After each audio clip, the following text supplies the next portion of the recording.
ए जी सुन तनी, हमरा गर्मी होता, हमरा ठंडा पिए के बा। अब नाती राती के कुछ मंगी हो हम कह देब।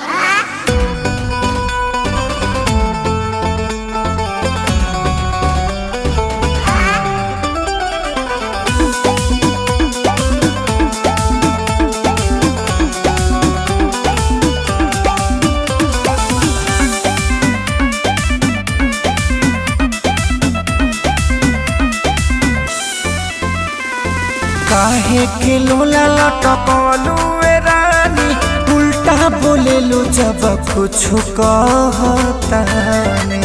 अरे बोला ना ए हो, काहे के लोला लटकलू ए रानी, उल्टा बोलेलू जब कुछ कहतानी। हटियो ना।